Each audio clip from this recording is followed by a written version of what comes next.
Beginning.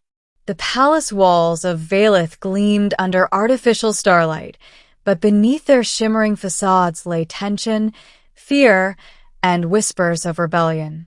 Empress Lyra Valen, ruler of the Azurian Dominion, had been trained since birth to command entire star systems with grace and steel. Her every gesture carried weight, her words echoed across empires. Yet, as powerful as she had never felt free. Rumors had reached her of humans, those resilient, unpredictable beings from the death world Earth. To her court, they were curiosities at best, a minor species scraping by at the edges of the galaxy. But Lyra had read more. Secret reports spoke of humans surviving toxic wastelands, building machines from ruins, and dreaming even when crushed under tyranny. Their adaptability fascinated her. And so, one night, with her title set aside, she slipped into disguise. Dressed in the rough garb of a palace servant, her silver crest of royalty hidden beneath a hood, Lyra left the safety of her quarters. No guards, no attendants, only herself. She moved through the lower decks of the Grand Citadel station orbiting her capital world, following the dim corridors where machinery hummed and the air smelled of oil. That was where she found him. Crouched in the shadows of a half-lit maintenance bay, a lone figure bent over a broken fusion regulator. His hands were calloused, his tools worn, and a single beam of light, an old Earth flashlight, illuminated his work. The sight was so mundane, so human, that Lyra froze in place. He didn't notice her at first. His brow furrowed, his lips moving as he muttered equations under his breath. She watched as he coaxed sparks from the regulator, cursed softly, and then adjusted his grip with patience. A mechanic. A human mechanic. And somehow that moment, so simple, so unroyal, pulled at her more deeply than any political triumph ever had. Middle. Why are you working in the dark? Lyra's voice slipped out before she could stop herself. The man jumped, his flashlight clattering to the floor. He turned, revealing sharp eyes beneath dark hair. Suspicion flared across his face. "Who's there?" he demanded, his accent earthborn. His hand hovered near a wrench, not quite a weapon, but heavy enough. Lyra stepped into the beam of light, her disguise still intact. Just a servant, passing through. He studied her, not buying it completely. Servants don't wander down here. Too much noise, too much grease. You're either lost or lying. She almost smiled at his bluntness. No one in her court dared speak to her that way. Maybe both. He narrowed his eyes but didn't press further.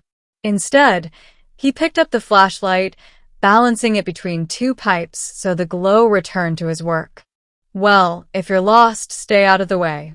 This regulator feeds life support to the lower decks. If I don't fix it, half the station won't have breathable air by morning." Lyra blinked. "You're alone? On something that critical?" He grunted. "That's humanity's gift to the galaxy. Do more with less." He paused, glancing at her. "Name's Kale. Engineer. Mechanic. Whatever they want to call me." She hesitated, then offered. "Lyra. Not Empress. Not Valen. Just Lyra." From that night onward, she returned. At first, it was curiosity, an Empress watching a human solve problems with nothing but his mind, his hands, and that stubborn little flashlight. Kale was unlike anyone she'd met. He complained, he laughed at his own mistakes, and he refused to bow, even to nobles who outranked him. They talked in stolen hours, while Kale's hands worked and her eyes followed. He told her of Earth, of nights without power where families huddled around candlelight, of fixing broken radios with scraps just to hear a voice across the void. He spoke of hope carried in fragile things. Lyra, in turn, listened more than she spoke.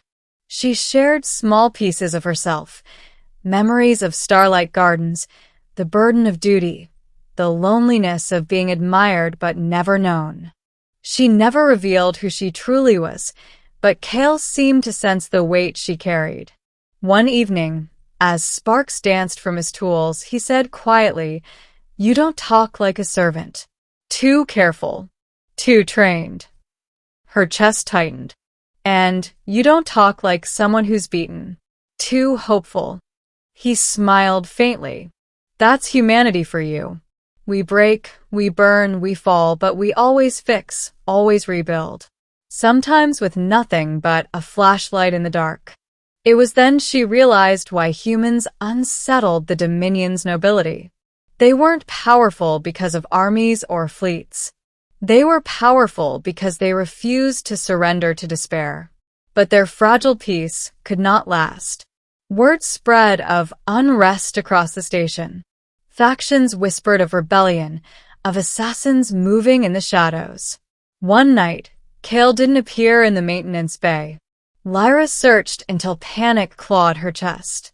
She finally found him, cornered by masked enforcers in a deserted corridor, accused of sabotage. Before she could think, Lyra stepped forward, throwing back her hood. "Release him. Now." The enforcers froze, then dropped to their knees. "Your radiance." Kale's eyes widened, betrayal and shock mingling. You're. Later, she snapped, voice sharp with imperial command. "He is under my protection." The enforcers retreated, leaving Kale pale and silent. When they were alone, his jaw tightened. "You lied." Lyra's throat tightened. "I had to. You're the Empress." The word carried 1,000 unspoken barriers. She reached for him, then stopped. "I didn't want to be the Empress with you. I just wanted to be me." For the first time, Kale looked at her not with awe, but with hurt. "And now, what happens to me, Lyra? To us." Ending. The days that followed were heavy with silence. Kale returned to his work, but now guards hovered nearby, orders from the throne itself. Lyra could have commanded him closer, demanded his company, but that was not what she wanted.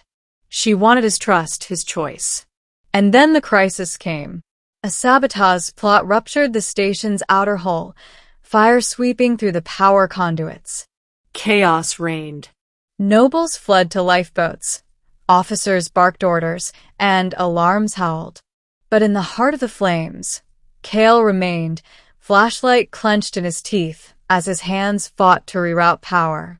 Lyra arrived with guards at her side.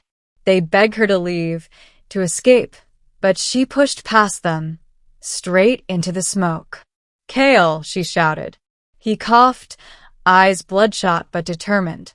"If this system fails, the entire station will go down. Go, Lyra, save yourself." "No," she seized a wrench, hands trembling but resolute. "Tell me what to do." For the first time, he hesitated, then nodded. Side by side, Empress and mechanic worked.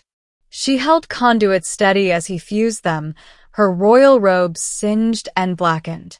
She coughed, cried, fought through the choking heat until, with a final spark, the system roared back to life.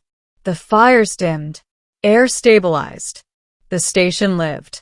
When the alarms finally silenced, Lyra sagged against the wall, exhausted. Kale slumped beside her, breathing hard. He glanced at her, a flicker of respect softening his gaze. "You didn't run," he whispered. "I learned from a human," she replied, her voice rough. "Never stop fixing. Never stop hoping." In that moment, titles meant nothing. She was an empress, and he wasn't a servant.